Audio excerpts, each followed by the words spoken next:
Hey, this is your brother Farouk Hunter, and we're here again for another episode of The Voice of Freedom.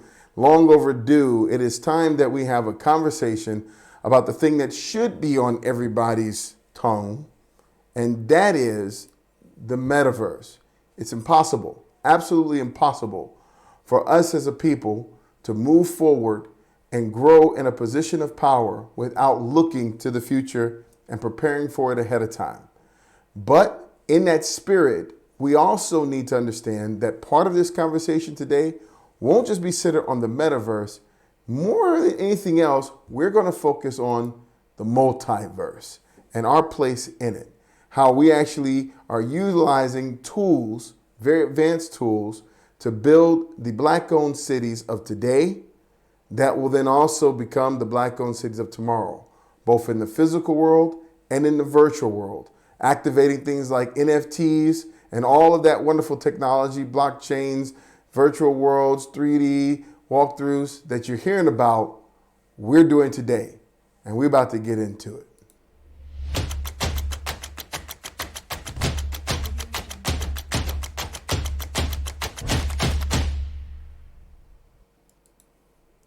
So, in talking about the multiverse or the metaverse, what's important to understand is that, or should I just give a basic understanding of what it is?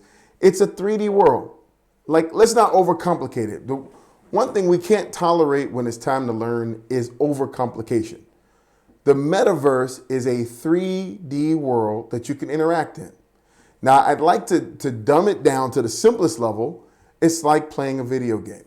However, because of our connection in the digital world, because we order so many things from online sites like We Buy Black and other places, we can now integrate digital concepts or all of the things that we would do through a web interface, a website, and I'm going to use the term interface more than once. A web interface we can now do through a 3D interface. This has been around for quite some time, but recent advancements in computing power allow it to be around a lot more.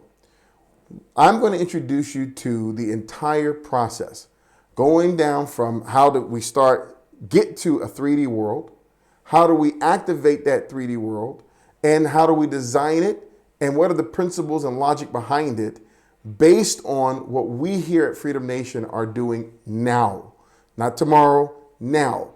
Every step we take to build a space of empowerment for Black people includes future forward concepts and mindset of where we will be in 5 years, 10 years, 20 years, and into the far future. And we're building with tools today that allow that.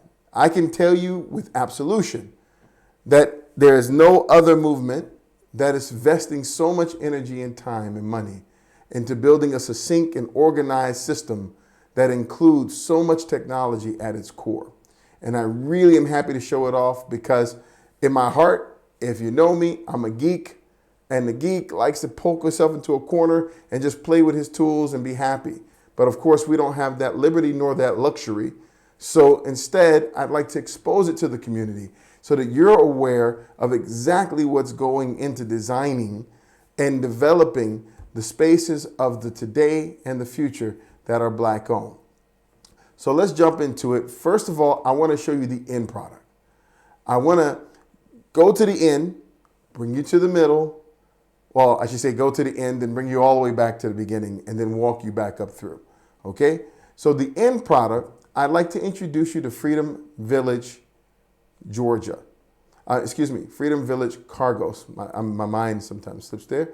But Freedom Village Cargos. Freedom Village Cargos, just as a reminder, is our development that sits on the Chinese border inside of Kazakhstan, and it is being built for one purpose, and that is to give Black-owned businesses the opportunity to source directly from Asia as we go through these tumultuous times that we're having as the countries try to figure out how to balance out power in the world so that we don't get caught in the middle and we can maintain our competitiveness.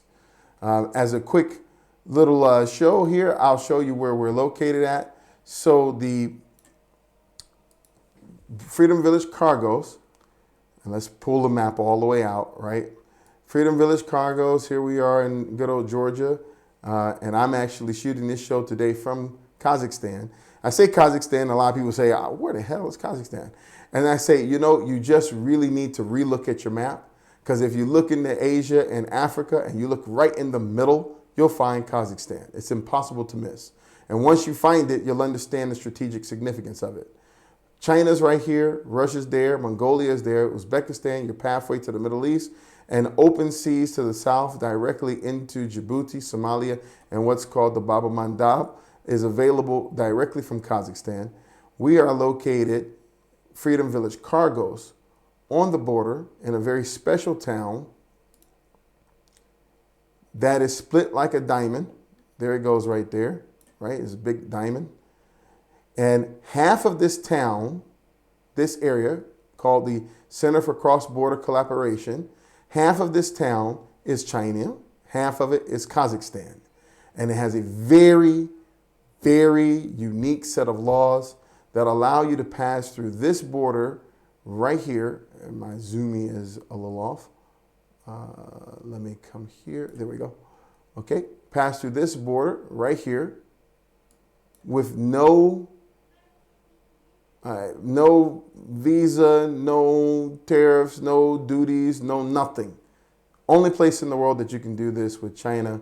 It's here. This is a very old satellite picture, but the reality is there's about 4 million people along this border now. They built up the city in less than 7 years, and we are building in this big space over here that will become Freedom Village Cargos. We've already started making modifications here, built the fence, started clearing the ground and digging our foundations and laying down pipe for our infrastructure is already underway. It sits just north of the largest dry port in the entire world.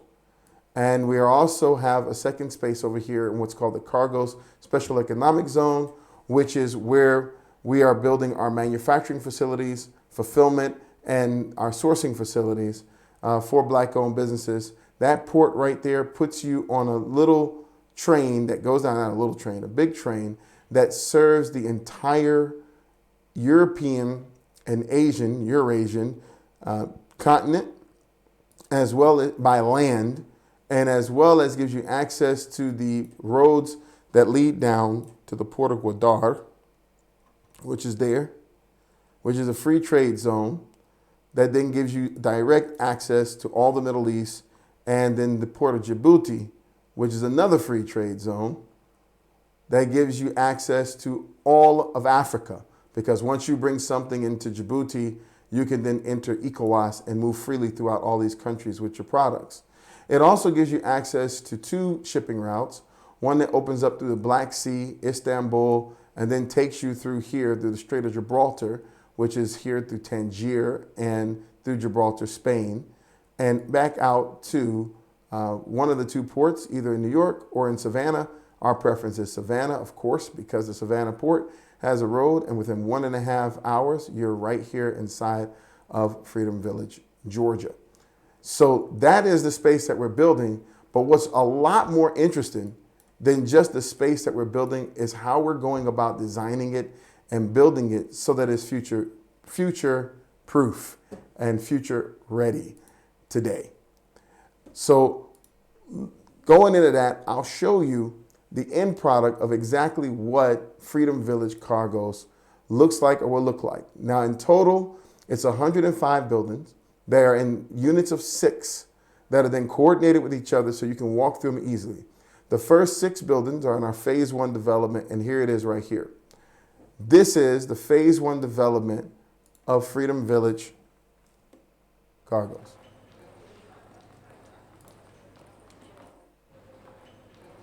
And we're looking at this 3D. I told you I'm here to tell you what's going on. I'm not here to hide anything from you. This is in a program called Twin Motion. And Twin Motion, what it does, we'll find out a little more inside the show, but what it does is it allows us to create a full 3D space. And this is built by the Freedom Nation. This entire 3D model is designed and built by us. It's extremely detailed. We'll get into it a little bit later, but it goes all the way down. Let's back up a little bit. Let's just hit Shift key. Now I'm going to tell you I'm running a strong laptop with an NVIDIA RTX 3080. For us nerds, you know what that is. For those who don't, we are going to explain that really quick. It uses what's called ray tracing, which gives us a slight blur as we move through, and it starts to build the environment as we walk. But it is a very high availability graphics card, and it's NVIDIA that's actually making the multiverse and the metaverse even possible. Even recently, Facebook has purchased over, I think they said 60,000 NVIDIA chips to run some of its metaverse and do testing and R&D in that space. It is literally the processing power of the future. And we have it here, and you can see the performance inside this single model. So we've built this model, and I want to demystify this and show it to you and show you what's involved in it, show you what's involved in making Freedom Village's virtual elements real. I gotta, I love this part. I just gotta show you guys. If I didn't do this, then I would feel like I hadn't lived my life properly. Let's look over here at the location settings and show you some of our work on the daytime view. I love the way this looks in the nighttime. Or I should say the nighttime view. Let's turn on the lights in the building. There you go, just some of them. Isn't that awesome? Isn't that beautiful? We use this in order to show off, and we'll go a little bit more into it a little bit later in the show. But I'll show you not only how we've done this, and I'll show you how we do this with all of our architectural projects, how we're using this to design all of our Freedom Villages, as well as all the houses and the homes that are going into them. And I'll also show you the level of detail that goes into it, because these models are extremely detailed. They're not your cheesy, cheap, just throw it together in SketchUp models. We go down to showing you the pipes in the walls. And let's float up to the second floor real quick, because I love showing this part off, right? So, and like I said, I'm running some extremely intensive programs on here. So on the second floor, we removed all of the ceiling so that you can even see down to the detail. The actual structure of the building and how it's being built is actually on display inside of this model as well. Even down to every single pipe in the wall, and even the insulation and the piping inside of the ceiling, right? So let's pull out of that real quick. I'm going to, because it's, like I said, it's really intensive. It draws a lot of power out of I can hear the fan on my poor little graphics card just going wee. So let's get over here. What I want to do is take you into the tools. I want to talk to you about how we actually did this, how we're working with it right now, how we are developing the Freedom Village Georgia in the exact same way, and how Freedom Village Cargos is being developed here as well. So I'm going to close out, do a little active stuff. Let me close down this. And I'm going to introduce you to the tools first. Then we'll go in and I'll explain to you what the tools do and how our workflow actually works in order to get to the level where not only do we just have a pretty 3D online that can be included in a multiverse Unity or game, or it can be included into an app or onto our VR, but also how this translates into the real world and helps us actually build the Freedom Villages a lot faster and a lot more efficient. First, let's talk about the tools and what these tools are and what they mean overall. So in looking at the tools, let's go over here. Let's back out of the map view. And I want to share with you some of these tools. The first one I want to tell you about is a tool called Revit. Now, Revit, very expensive. we do pay that actually. Revit is a tool that is used to build a massive amount of the architecture in the world. Anything you see in Revit, Revit allows you to, it's like an AutoCAD software, but it's run by a company called Autodesk, it's CAD software. However, when you design in Revit, you design in 3D. You flip between 2D views, and then you go into the 3D elements, and you build the actual building. In AutoCAD or in other CAD programs, you lay out layer by layer. You have to visually in your mind think through each of the layers. You have to draw out the building by hand, and then you have to think, okay, I'm going to lay out floor 1, floor 2, floor 3, floor 4, and this is the process. And they're not integrated with each other. But in Revit, it builds a 3D model from your 2D developments. When you change something in the corner in Revit, it changes throughout the whole model. It's a real thing, and it uses something called BIM. If you see it up here, BIM. BIM is Building Information Management.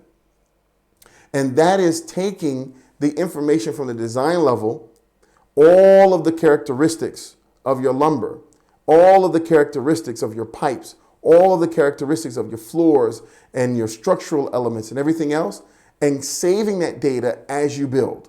So then when you go into the real world and start building, you have a massive amount of data. And that might sound really nerdy and really geeky, and this is a little nerdy, geeky episode anyway, but to explain it to you more, it's necessary when you're building, let's say, a wall, and this is a concrete wall behind me, and you want to know exactly what are the tolerances of that wall, what it can take, what it can do, what are the mixtures of concrete you need to use, what is the reinforcement of rebar that you put in that wall, how far can you stack it up, how close do you need to put the beams and the pillars, is it a load-bearing wall or is it just an architectural wall? All of those things are extremely important in building the buildings that everyone is building, let alone the buildings that we're building inside Freedom Village.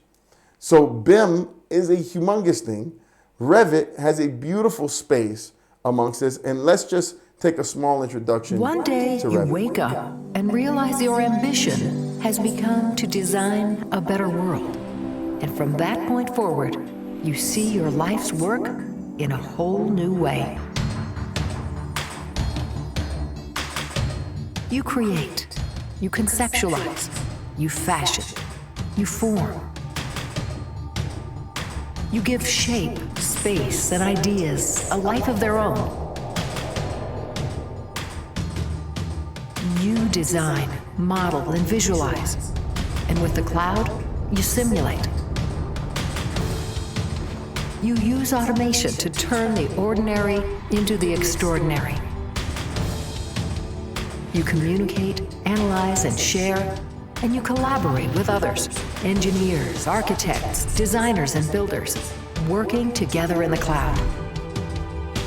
You optimize, plan, and fabricate, and then you build. You build the world that you imagine.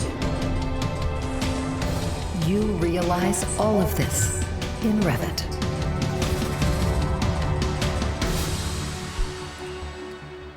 So I don't know about you. Maybe it's my eye. The corner of my eye is black, and I didn't see a darn black person in that whole video. All I saw was the back of a sister's head when they were zooming in through. That's about it. You know, it's a funny thing. We use these tools, and we need to use these tools. This is how this engine is allowing other people to advance. If you've seen some of the buildings that were even in that video and everything that Revit does in its workflow, you know that this is the cornerstone of building the buildings that we live in from day to day. From day to day, it doesn't matter if it's a 120-foot floor building or if it's just a 1 or 2 bedroom house. A lot of these designs are going through these softwares, and the people that are working with them, as you can see through representation, aren't even thinking about you, but we are. So we're going to get into it, and I'm going to tell you how we're using these tools to work for us. That's important. All right, so Revit is the base.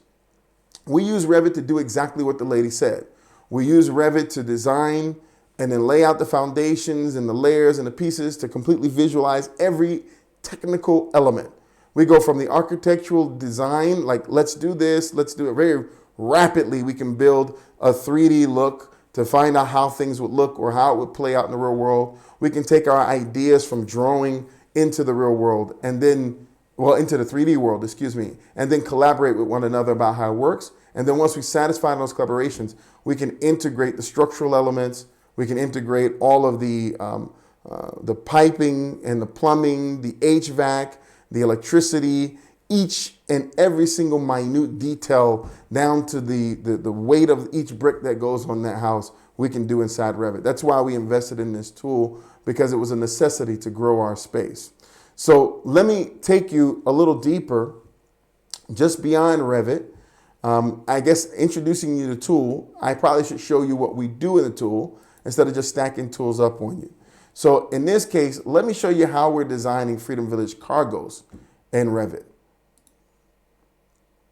This is the base building in Freedom Village cargos. What we've done is we designed a single building, 4 corners, with a set of recessed patios that take advantage of the existing structural elements in order to provide some embellishments and beauty to the building. We then designed it in such a way where we could either sell it as a townhome on one side, double townhomes interconnected on the other side, single 1, 2, 3 townhomes, or one single space in the middle.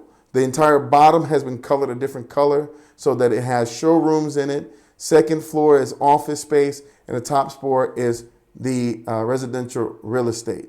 And that is for people who come in, who are working on the border, who need access to be able to spend the night and stay for 2, 3, 4 weeks, a month in their own place, 3 months, without having to leave and come back as they wheel and deal and make things happen. They can even stay for a lot longer than that.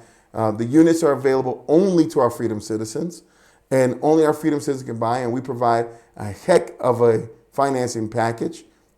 Actually, we do a 3% down financing package with 5 years paid in full on all of these buildings, and we sell them in their raw unit form so they're as cheap as possible for our citizens so that they can get on the border and start wheeling and dealing, making deals and cutting down the costs, these exorbitant, ridiculous costs that we're paying on the border to ship things from Asia now in order to satisfy the greed of the people in certain spaces in our own country. All right, so let me break down to you what Revit is.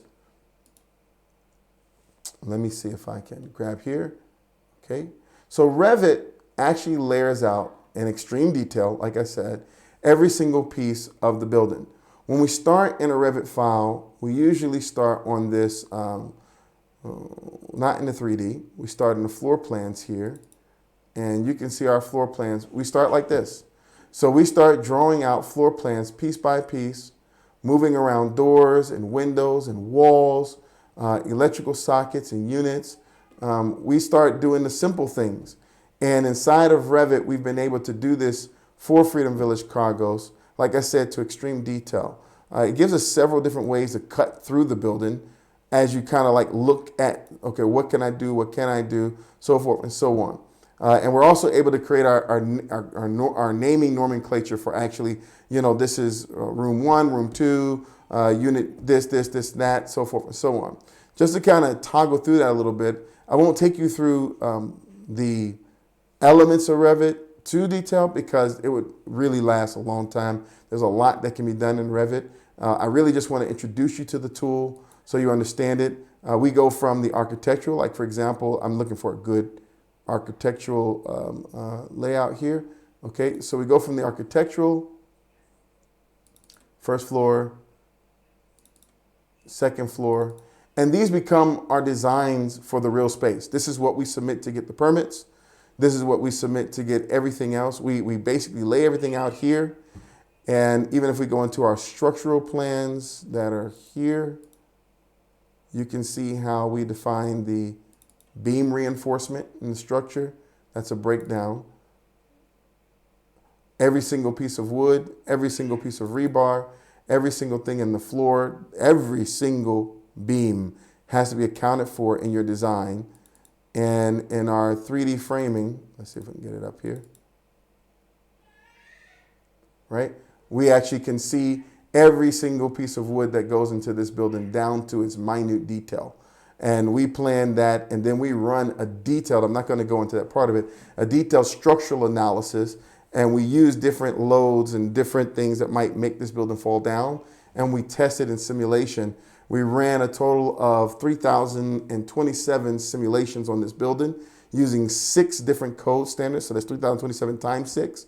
in order to make sure that this building will stand. As one of the guys that work with us said, he said the whole world will crack in half and your building will still be sitting there because we doubled down on the reinforcement of this structure.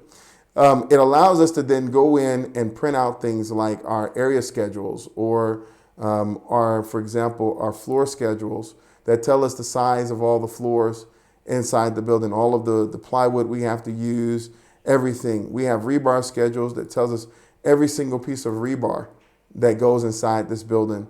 We then have things that tell us, I'm trying to grab one here that has something, excuse me, a little bit, structure and framing schedule that will tell us every piece of wood to purchase, every single toilet to buy in our plumbing schedules, our piping fitting schedules, all of our pipes, their sizes, their fitting, what they're designated for. This is BIM. This is the power of building information management and what it does for you. And then we are able to position it in these wonderful presentations that allow us to get. Now you see some Russian in this because what we did here is we actually use our software development side and we built a macro inside of a software called Dynamo that allows us to rapidly transfer this from English to Russian whenever we feel like it.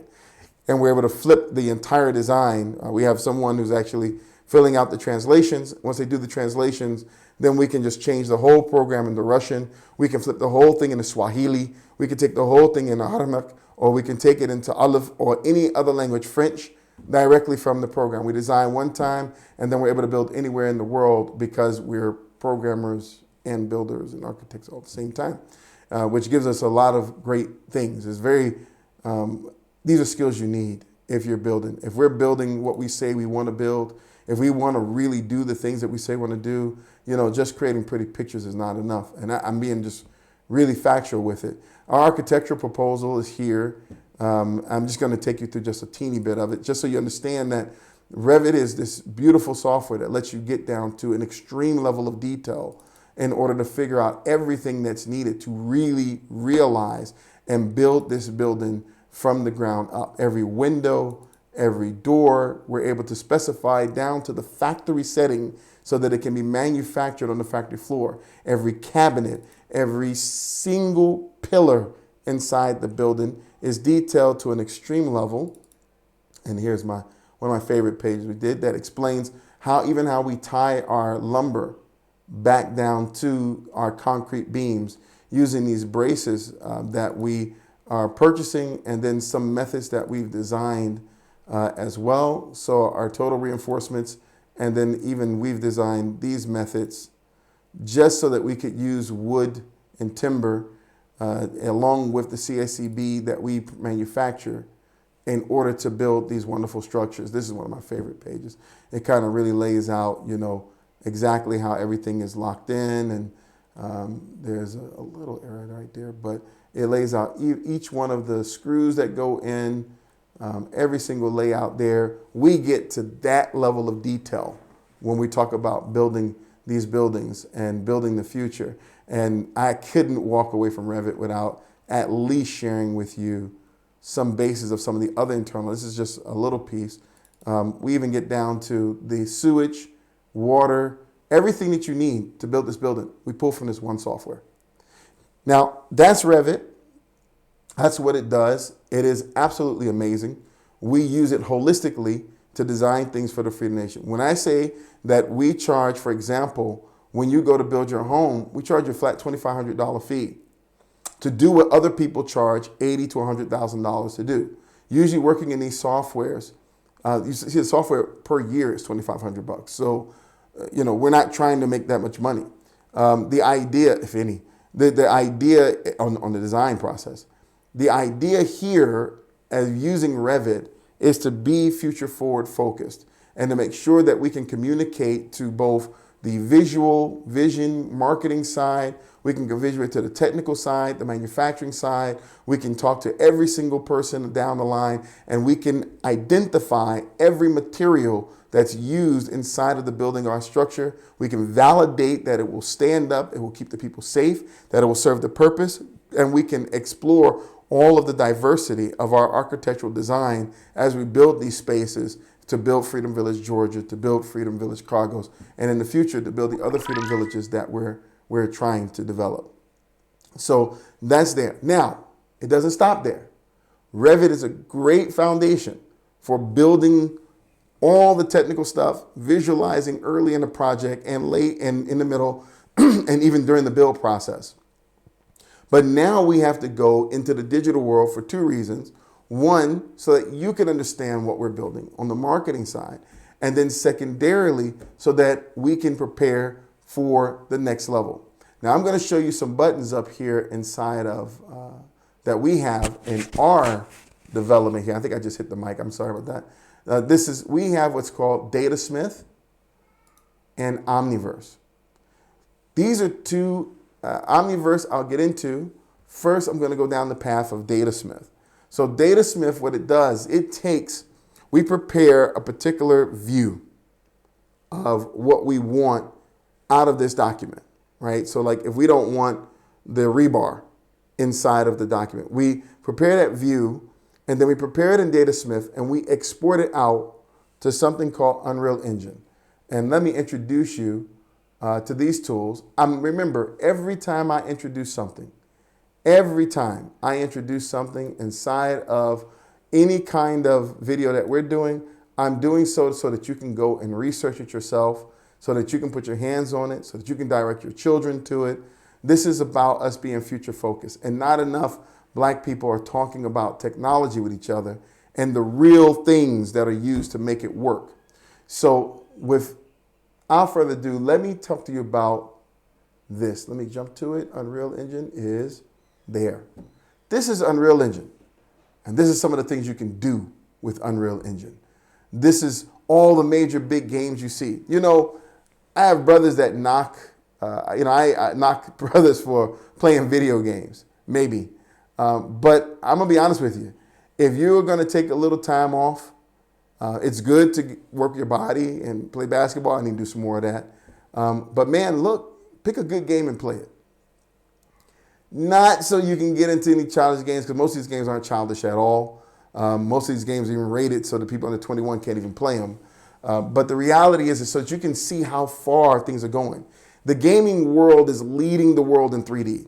It is the purpose for 3D. It is why 3D has developed so fast, is because of the gaming world. It provided the finances to allow the development inside of the chips, to allow development in the processing and the raster and the rendering technologies. So much. I could go into so many layers, but you really need to kind of take into that. Unreal Engine is literally unreal. It is meant to create very realistic or playful, actually different items and scenes and so forth that go from movies to games all the way around. Some of the best things that you've seen in the movies, Matrix Awakens and Marvel, are all done inside Unreal Engine. Unreal is not necessarily a design mechanism.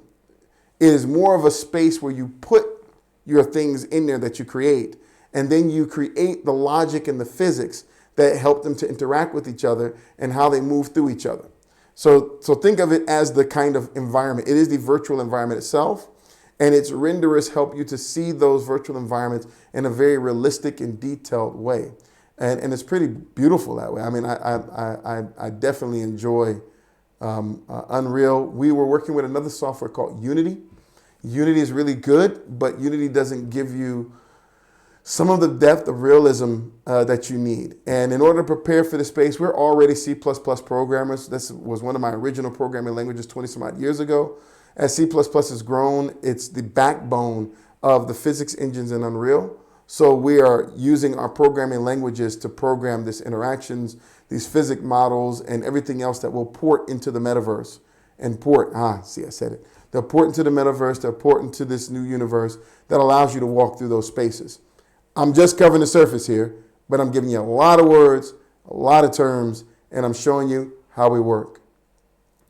Now, the Unreal Engine has a software that's called Twinmotion.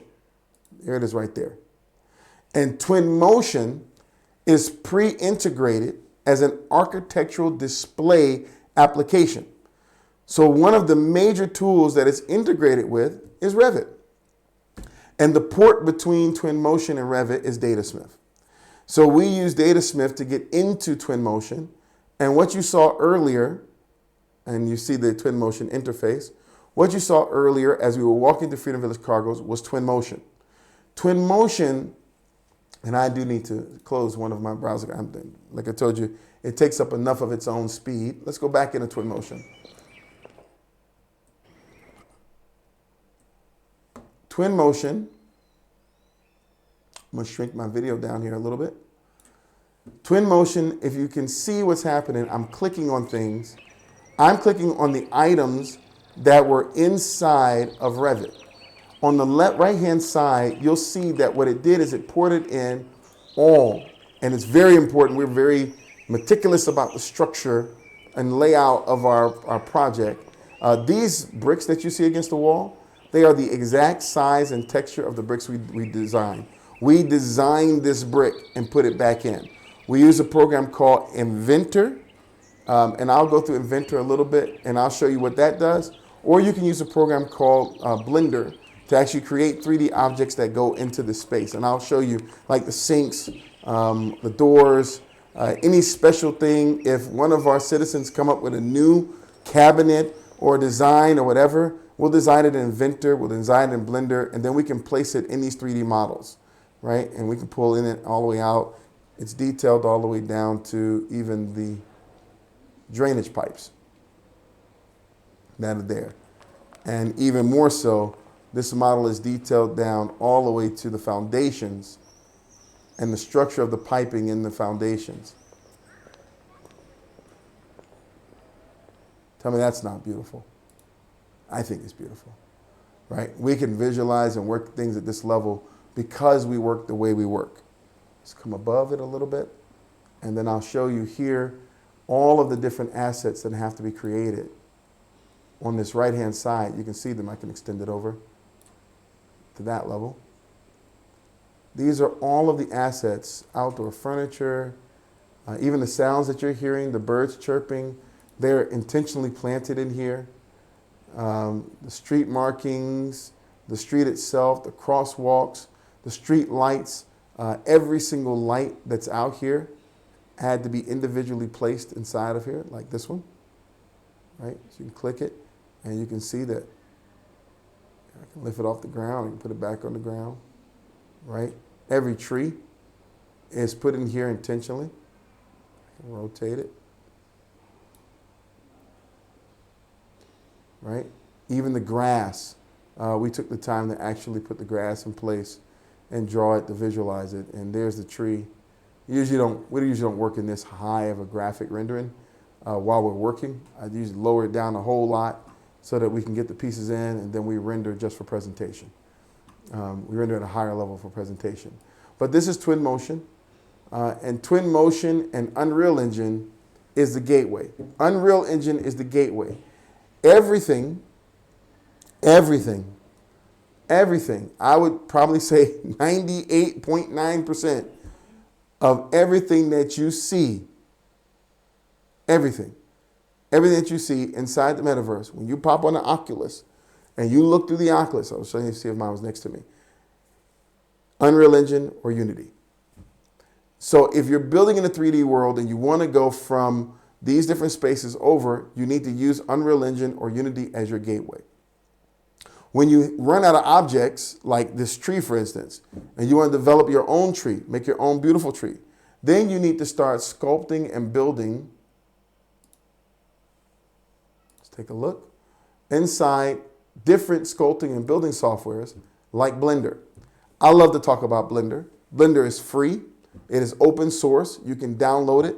My daughters design in Blender. They're awesome, awesome Blender sculptors. They sculpt in Blender and make beautiful things. There's also programmatic design in Blender, where you can just basically program the features you want and it will run it itself and develop everything that you want.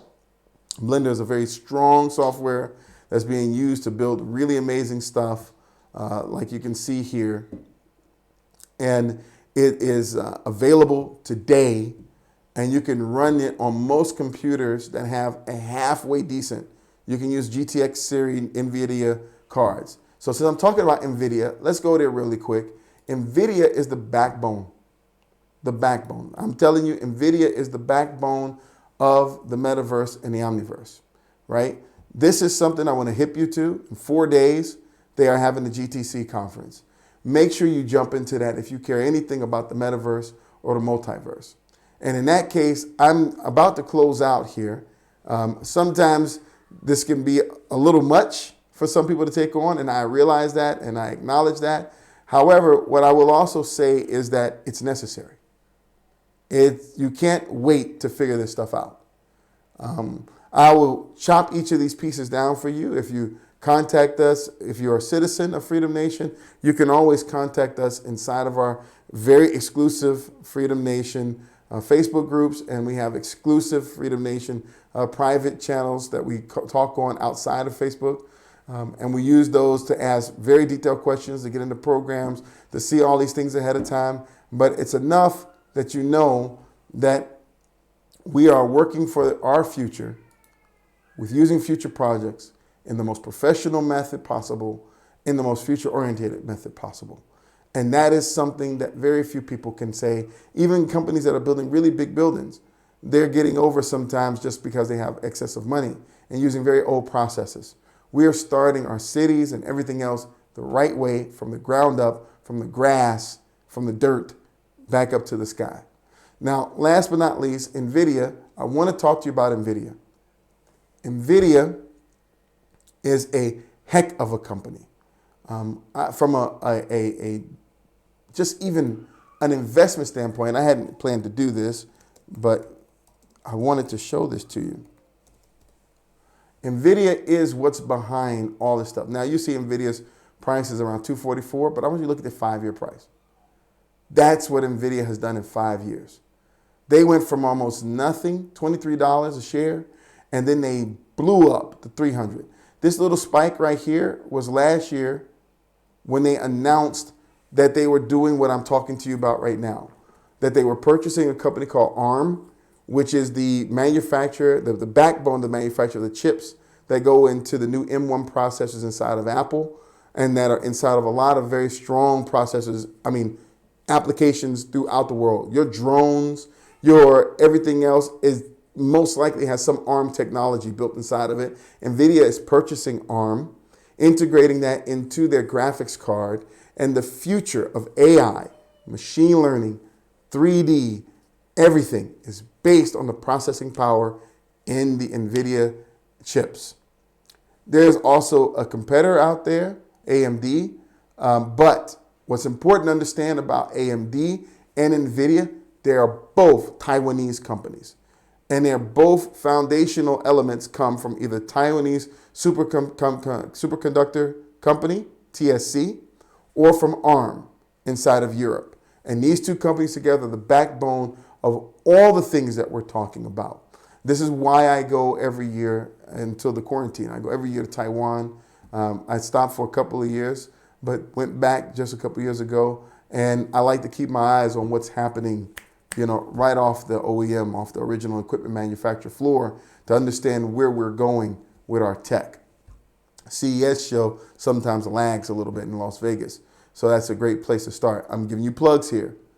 And at any given time, if you ask for it, I'm willing to take anyone who's a citizen into these spaces to explore and understand and purchase and get ahead of the game in all of this.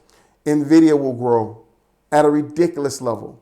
And you go to GTC and you'll understand why they grow. Listen to the presentations given, you'll understand. They're working with concepts called digital doubles, which requires us to create our virtual worlds like we have here inside of Freedom Village. And once we create those virtual worlds, they have what's called the Omniverse.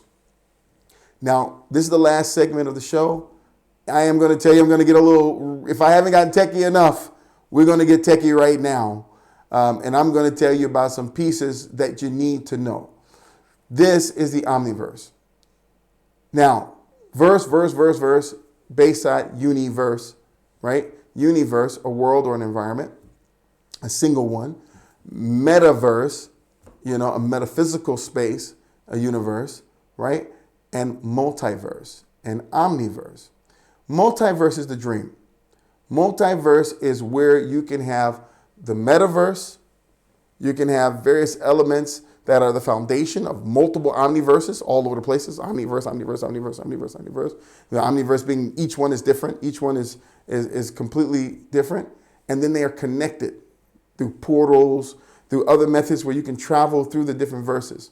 Where in all those spaces, you're you at all times. I'm me, or whatever persona I have developed for me, and I can carry that from one virtual space to another and interact. NFTs allow you to collect things as you go from one world to the next and keep them all to yourself and utilize them in one world versus another world. That's the future of NFT. It's not there yet, but it's the future of NFT. And that's a wonderful thing to have. Right now, it's a little hyped, but the reality of the implication of NFT and using blockchain technology in order to store personal goods like your own wallet and store 3D elements is huge. The Omniverse is based on what's called USD. What does it do? I wanted to show this to you really quick. Let me figure out how. Let me just come inside here. I'm going to shrink a couple things down, and I'm going to take you back to my main screen. Okay, this is the Omniverse in true function. True function. Like for real what the Omniverse is. The Omniverse is based on something called Nucleus. Nucleus is a data structure, and it's put on a server that allows multiple people to touch it. It gets confusing if I say it that way to some people. Other people can just look at it, and I'm telling you for a fact this is what it is. So basically, like you see, you have the scenes, the sky, right? These are certain templates that are there, basic, outdoor. And you'll notice each one is in their own little kind of folder, right?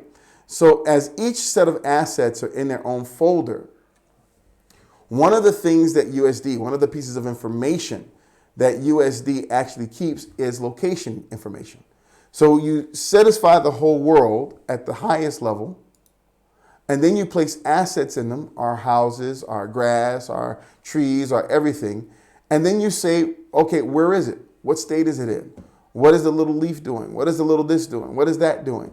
And then anyone who's reading that data, just like we do on a website. Right now, today, we have a website. Things change. We know we interact with multiple people around the world. We know we use a multiplayer game. We interact with multiple people in the world. We can go in a multiplayer game like Battlefield 2040, and 128 people can run around in virtual avatars, and we see each other and smack and shoot each other and everything else. This is the foundation for doing it at thousands and millions of people in the same environment at one time. Reading data back in from multiple data sources across the internet and presenting that information in ways that you can interact with. It is the universe that we're talking about, or the Omniverse, the metaverse that we're really speaking of. NVIDIA is the head when it comes to this kind of technology, but only because they have taken from someone else who, I told you before, video games and 3D movies pioneered this space. So last thing I'm going to introduce you to is something called USD. I really want you to look this up. I want you to understand that the foundation of the metaverse, the foundation of the future that we're going into, will be built on USD. USD is the most advanced methodology for having multiple people interact in a 3D environment. It is that golden key that was developed somewhere in the room. Me showing you USD right now, is like someone showing you Bitcoin when it was $1.50. I'm telling you, pay attention. Your brother's trying to hip you to what's really happening and how to truly get ahead. This is the future. So it started with a very unique problem. This is Pixar. Dominated the animation category at the Oscars for the last couple of years. This year, of course, they've got Toy Story 3. We're going to talk to some of the filmmakers about what it was like to work on the series. Now, Pixar, I'm going to let that run in the background on a mute. Pixar is literally the greatest 3D studio in the world at the moment. They've won more Emmys. They do detailed information. What people don't even know about Pixar is that if you see this, I could pause that for a minute. When they do their developments, and whether they're using Maya or they're using Blender or whatever, they go down to the detail of detailing every eyelash. Each eyelash can be moved separate from the other when they make their designs. If you can imagine having that level of detail on a single character, and what you're looking at, what you just saw right there was USD in play. Every single character that's there has to be developed by multiple people, meaning like 5, 6 guys will be designing on one single character. That doesn't say anything for the background, or a little kid that's playing in the corner, or anything. Sit with your kids, watch a Pixar video, any of them. Watch some of the recent ones, right? Just look at the level of detail that they go into. Look at that level of complexity. Each one of those kids would have been developed by somebody else. And USD allows 2,600 designers to work in one single environment, one at the same time. So it's because of this technology that we started out in our Revit trying to build the real world, and then we took Revit and we connected it with Omniverse. And we're now connected fully with Omniverse. We take our Revit designs and we pull them into Twin Motion so that they can go into our Unreal Engine, and then we also pull them into Omniverse so that we can start testing out what it means to sell NFTs and build products, so that everything that everyone does in the Freedom Village as this real product can also be available in the virtual world, and prepare us for the future where we have to own our own virtual space and develop more to contribute to this humongous space that is underway called the multiverse and the metaverse. Now, that's it. I don't want to take it down anymore. I'm going to even tell you, for me, it was a lot to try to push that out. Sometimes I forget exactly how much energy I spend in this. I'm your brother, Farouk Hunter. I am a geek. I am an absolute nerd.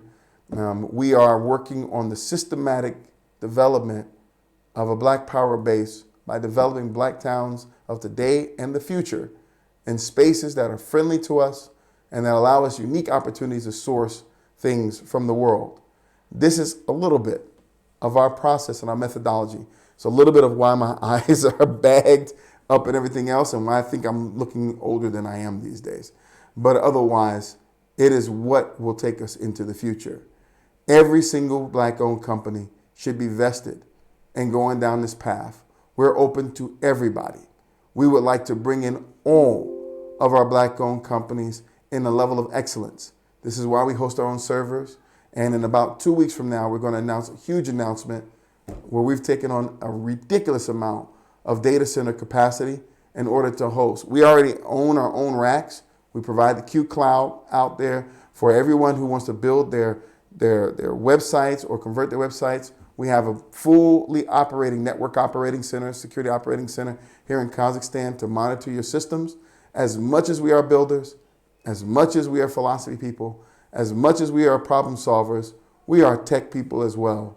And I am so excited to see exactly how far we can go with these technologies and methodologies if we all come together.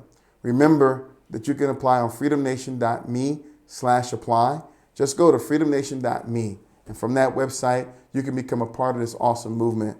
I don't have anything better to offer you for freedom or the future. So this is your brother Farouk Hunter. I'm signing out. Deuces, peace, uhuru, assalamu alaikum.